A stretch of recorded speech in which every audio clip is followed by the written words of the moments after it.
Hello world, Laura and Lewis here. In this video, we'll show you how we built this sofa that slides out into a bed. A quick disclaimer before we get into the build. We didn't take the time to properly design the bed before the project started. We knew that we generally wanted it to serve two functions by folding it into a sofa and extending out into a bed, so we kind of made it up as we went. So to help make the video a little easier to follow, we made a 3D model to help illustrate the order of operations, and we'll tuck it away right down here where it'll pop up from time to time. Now to start the build, the walls of the van are curved, which requires one side of the furniture to be equally curved in order to sit flush against the wall. I simply taped two wide pencils together to use as a spacer to trace the arc of the wall onto a scrap piece of wood. Then I used that as a template to cut the side pieces of the bed frame out of 12mm Baltic birch plywood. The overall dimension of the bed frame is 75 inches long, 25 inches deep, and 16 inches high. We also made a template with the cutout for the wheel well. This piece will support the middle of the bed, so we doubled up for extra thickness. Since we used pre-finished plywood, we had to sand down the faces so the wood glue can properly adhere. After sanding, we spread the glue all over one face and clamped the two pieces together. Then we cut 3-inch strips to act as horizontal stretchers that connect the side panels, creating the general structure of the bed frame. We made sure to place the supports that will sit against the wall of the van at the height of the batten behind the walls so that we could screw directly into them. We connected everything using pocket holes and 1-inch screws. One thing to note when using pocket holes is to have the holes facing outside of the joint. That way the screws fasten away from the edge and doesn't blow out like it did here. With the general frame completed, we brought the bed into the van to test fit. One thing we regret is screwing the frame into the wall battens on the van at this point. Doing this caused the frame to become out of square and threw off the rest of the build, and we suffered. It would have been much better to assemble the rest of the bed in our garage on a level surface, and then address the mating inconsistencies on the van with shims. There's an old Korean saying that goes something like, "If you don't use your brain, your hands and feet suffer." But I digress. Next, we worked on installing the drawer slides. We cut a piece that positions the slide at the height that we needed, and then screwed it into the side panels. Since these are 500-pound drawer slides, we wanted to make sure there's enough vertical support for the slides and that they're not relying only on the mounting screws.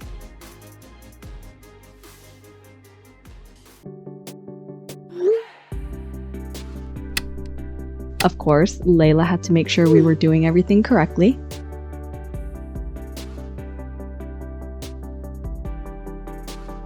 And once the drawer slides were in, we added 3-inch wide stretchers just below the sliders. You'll notice that we're installing them differently than the 3D model shows right now. We corrected it later on because we found out that it doesn't support the bed platform in the current position. Starting from the back support, we anchored the hinges for one section of the bed platform, which also serves as part of the couch backrest.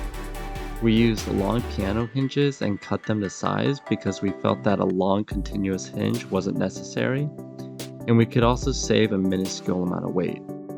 Now that we have one section of the platform, we have a reference to secure the supporting piece for the main platform onto the sliders. After drilling pocket holes onto a 24 by 3-inch piece, we used our go-to trick to help keep it in place, while we fastened the screws to secure it onto the slider. In full disclosure, Starbond sent us a few of their CA glues to try out, and this was a perfect time to use them. We just added a few dabs of glue onto the support, sprayed the activator on the slider, then pressed them together for a few seconds for a super strong bond. We use this trick a lot because it's a real time saver and you don't need an extra person to hold things up. If you want to scoop some up for yourself, you could use the coupon code IMMYMADE for 10% off. We'll leave a link down in the description for more info.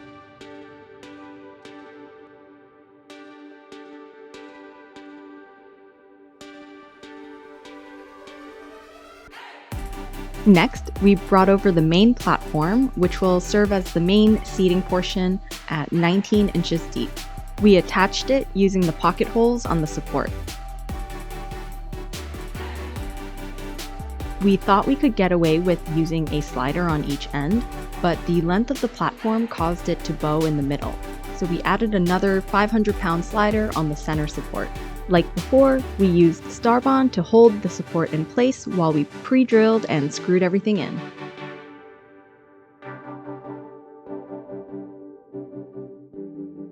Then we added the last piece of the platform with piano hinges. We extended the bed out, then traced and cut off any overlap so all the pieces can lay flat in bed mode. The last and trickiest part was connecting the two backrest pieces. We initially used piano hinges, but it didn't have enough give to flex with the back and forth movement. After mulling it over, we remembered a Laura Kampf project where she used ratchet straps as hinges, so we dug up an old strap and got to work. We cut the strap to size, burned the edges to seal the fibers, then screwed it onto the backrest piece with a washer in between. It worked much better than the stiff piano hinges. And remember when we said we'd fix the position of the stretcher? Well, here we are. After removing the stretchers, we cut off an inch so we can salvage some usable space underneath for storage and reattach it properly. Then we added the center supports that will keep the middle of the platforms from bowing when we sit or lay on them. Now that we have the main mechanics of the bed done, we moved on to making the pull-down drawer faces for the storage area. We used this handy Kreg jig tool to drill a hole for the door hinges to mount. We used 1/2-inch plywood, so we needed to add a scrap piece of 1/8-inch plywood where the hinges sit so we don't drill through the face. Then we popped on the hinge and screwed it in place. We brought the doors over to attach onto the base of the bed.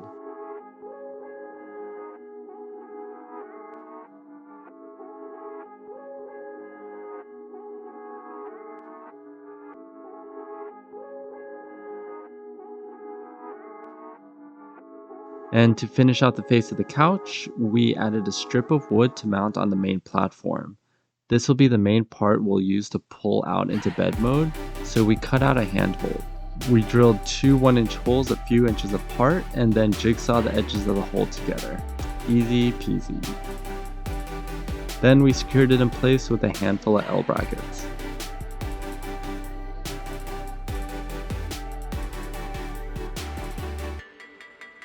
Next, we drilled holes on the door faces to attach leather pull straps that we prefabricated. We scooped up a thin sheet of leather on Amazon and then cut them in strips to create simple, cheap, and beautiful door pulls.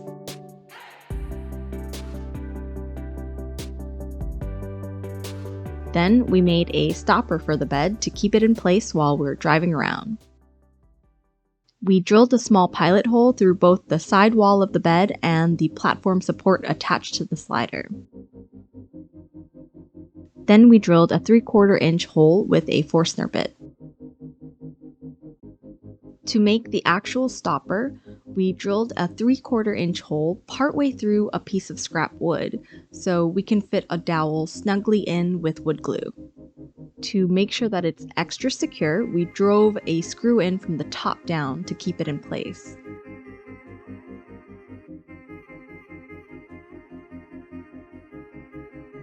And after sanding down and shaping the handle, we had a quick and easy stopper.